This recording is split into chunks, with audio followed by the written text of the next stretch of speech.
continuidade em relação à questão decidida pelo Supremo, pelo STF, da transfusão de sangue. O senhor mencionou que precisa do consentimento, aqui o caso seria a recusa negativa. Qual a opinião do senhor a respeito desse assunto? Vou fazer uma consideração breve. Em bioética, a gente tem dilemas que são persistentes e alguns que são emergentes. Os dilemas emergentes são aqueles que nascem a partir da intervenção de tecnologia nova, do avanço da medicina, da biomedicina, enfim. Os persistentes são aqueles que se prolongam no tempo. Por exemplo, a questão do aborto, a questão da eutanásia, a questão relacionada à distanásia, a questão relacionada à transfusão de sangue. Por quê? Porque eu tenho o direito de recusa de tratamento. Mas será que eu tenho o direito de recusa fundamentado em minha convicção religiosa? Foi essa questão que foi decidida.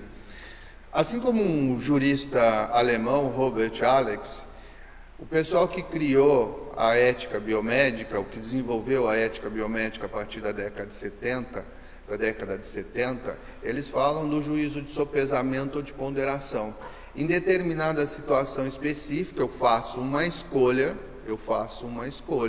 mas não significa que outros princípios e outras regras que foram deixados de lado deixam de existir. Ou seja, não há subsunção, encaixe. Há sopesamento e aqueles direitos, por exemplo, o direito à vida e o direito à liberdade religiosa continuam existindo. Esse é um juízo de valor muito importante a ser considerado. Em direitos humanos, ou na maior parte dos direitos, a gente pode adotar o sopesamento, assim como orientado pelo doutrinador do direito, assim como previsto pelos mestres da bioética, da ética biomédica. Ok? Se a transfusão de sangue é uma questão relevante, faz tempo, a gente tinha uma resolução da década de 80 no Conselho Federal de Medicina que dizia que, havendo emergência ou necessidade ou risco iminente de morte, poderia-se fazer a transfusão de sangue independentemente da vontade do paciente, do usuário, da pessoa. Essa questão foi evoluindo, eu acredito, a data exata não me lembro, mas em 2016, a Procuradoria-Geral da República do Rio de Janeiro disse o seguinte: CFM, você precisa rever essa questão da autonomia do paciente frente à autonomia do médico, que é um dilema, o que o paciente possa, o que você médico possa, isso é um dilema importantíssimo. Você precisa rever isso por conta das convicções religiosas do avanço da medicina, precisa rever. E, inclusive, a gente pode deixar, as pessoas que professam a fé, deixar por escrito antecipadamente aquilo que quer ou não quer em termos de saúde. Isso se chama diretiva antecipada de vontade, que é um tema e uma temática que eu amo. A partir dessas discussões, o CFM em 2019, ele revogou a resolução de 1980 e publicou uma resolução que diz sobre a recusa terapêutica de tratamento pelo paciente e objeção de consciência pelo médico. Mas essa resolução já começa dizendo que em procedimentos seletivos o paciente pode recusar tratamento, vai tratar do que é considerado abuso do direito, tem a questão materno-fetal, está nesse contexto, o que puder causar risco a terceiro está nesse contexto, enfim. Mas essa resolução, ela diz também que em situação de urgência e emergência, a decisão do médico é feita por substituição. Ele substitui o paciente e vai decidir de acordo com o seu melhor interesse. Muito bem, revogou aquela resolução, que era específica de sangue, mas trouxe essa que manteve o arcabouço ali de, olha, na hora H você transfunde. Certo. Era essa a interpretação. Essa questão chegou no Supremo. Para verificar, por o Supremo decidir se efetivamente eu tinha direito à recusa de tratamento, de transfusão de sangue, e se havia o dever do Estado de incorporar tecnologias alternativas ao tratamento de sangue. Entendi. Essas duas pautas que foram, esse tema é recentíssimo, doutora, está palpitando e incomodando todo mundo, porque o que eu vou fazer eu não vou fazer. Porque quem advoga no direito hospitalar, mais e principalmente nos grandes centros, pode se deparar com essas questões. Eu tenho que pedir um alvará judicial, uma autorização para fazer, como é que eu vou proceder? Exatamente. Aí o Supremo disse o seguinte: sim, eu garanto o direito da saúde, mas a recusa de tratamento nesse caso, eu garanto o direito de liberdade religiosa. Sim. Só que para dar concreção a isso, dar validade a isso, no caso da transfusão de sangue, eu tenho que admitir a recusa da transfusão sob fundamentação religiosa, porque senão eu não garanto efetivamente o exercício daquele direito fundamental meu de liberdade religiosa, certo? Então foi nessa pauta que foi decidida pelo Supremo. Só que não é assim, eu posso. Tem a questão que a gente já conversou hoje, que você me ajudou muito nessa conversa, que a doutora me ajudou muito nessa conversa, que é a questão: para que eu recuse a transfusão de sangue, eu tenho que ser informado, esclarecido, eu tenho que ser capaz de deliberar. Deliberação é uma pauta bioética. Conjugar as coisas, entender os riscos que eu estou envolvido para que eu possa tomar uma decisão. É isso que o Supremo decidiu. Só que eu posso decidir por mim, eu não posso decidir pela doutora.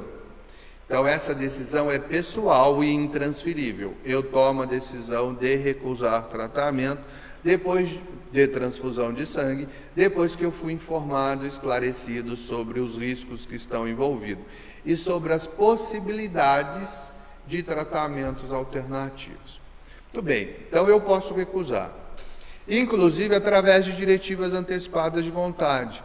Isso quer dizer o quê? Que se eu estiver inconsciente no momento que eu precise da transfusão, deve ser levado em consideração aquilo que eu deixei escrito anteriormente, que são as diretivas antecipadas de vontade, que é a manifestação prévia daquilo que eu quero ou não quero em termos de tratamento. Agora, se não houver essa manifestação prévia, eu não estiver em sã consciência, ninguém pode decidir por mim, nem familiar. Poderia. Se a gente considerar o seguinte: eu posso, não existe essa minha manifestação prévia, sim, mas eu posso, uma forma de diretiva antecipada de vontade, é o procurador de cuidados de saúde. Eu posso nomear a doutora Tatiane, minha procuradora de cuidados de saúde, que vai decidir por mim quando eu não estiver em condições de tomada de decisões. Mas essa nomeação é feita em momento anterior? É sempre em momento anterior. Entendi. No caso, eu entendi onde você quer chegar, a doutora quer chegar. Não havendo a diretiva antecipada de vontade, não havendo a nomeação específica de procurador para esse fim, provavelmente a decisão vai ser pela transfusão de sangue. Mesmo o parente, mesmo a minha mulher, mesmo, porque lá está dizendo que a decisão é pessoal. É pessoal. Intransferível. Intransferível. Muito embora, aqui já vai uma consideração minha, se a minha esposa estiver lá e puder decidir por mim, ela fará um julgamento por substituição muito mais afeto àquilo que eu acredito do que os médicos. Então, a expressão da vontade dela em substituição deveria prevalecer sobre qualquer decisão médica. Mas essa sua ponderação é importante porque o Supremo decidiu, resolveu, mas não concluiu a questão. Porque a hora que o paciente chega lá, no sangue, no pronto-socorro, a questão fica muito diferente. Até pela pergunta: como é que eu vou saber se tem ou se não tem diretiva antecipada de vontade? Em Portugal, os portugueses têm o Registro Nacional de Testamento Vital, que é a diretiva antecipada de vontade, em que o médico vai consultar. Será que sempre vai ser possível a consulta disso no momento de emergência? Tenho minhas dúvidas. O que seria interessante aqui para a gente? Como a gente tem o cadastro único do SUS, prontuário único informatizado, a gente tem a possibilidade de eu registrar as minhas diretivas a partir desse prontuário único, ou seja, se eu for atendido aqui em Porto Ferreira, ou for atendido lá no Acre, no Rondônia, eles deveriam ter acesso às minhas diretivas. Teriam acesso, ficaria mais prático. Ficaria mais prático, mas é uma questão ainda, decidiu, vamos dizer assim, mas não resolveu todos os problemas. Não resolveu todas as pautas, né? Não. Aliás, é difícil resolver todas as pautas, porque difícil. na verdade, você veja, doutora, veja, a gente tem questões da transfusão de sangue intrafetos. Sim. Isso é ético? Isso bioeticamente é adequado? A gente tem questões aí do aborto, por exemplo. A gente, olha, estava pacificado, não é crime o aborto ser praticado por médico em função de violência sexual ou aborto terapêutico em função da preservação da vida da mãe. Aí incorporaram lá novas tecnologias, a gente consegue fazer o diagnóstico da anencefalia antes do parto. E aí vai se discutir. Está vendo que são novas luzes, as coisas são decididas, mas não são pacificadas. Porque uma vez que eu disse que poderia fazer o aborto do anencéfalo, vem a pergunta, e outras síndromes equivalentes? Também? Tem essa lacuna. Existe essa lacuna. Sempre vai existir para a gente poder interpretar. Graças a Deus, assim, com todas as reservas possíveis que existe, porque aí os advogados continuam existindo para pensar nisso, né? O advogado é um instrumento, né? É um instrumento dessa pacificação social, importantíssimo. Mas voltando a falar da transfusão, só para concluir a questão, é que em sendo criança, a escolha do pai não prevalece, ou da mãe, ou dos responsáveis não prevalece. Nesse caso, o Supremo decidiu que, em atenção ao melhor interesse da criança,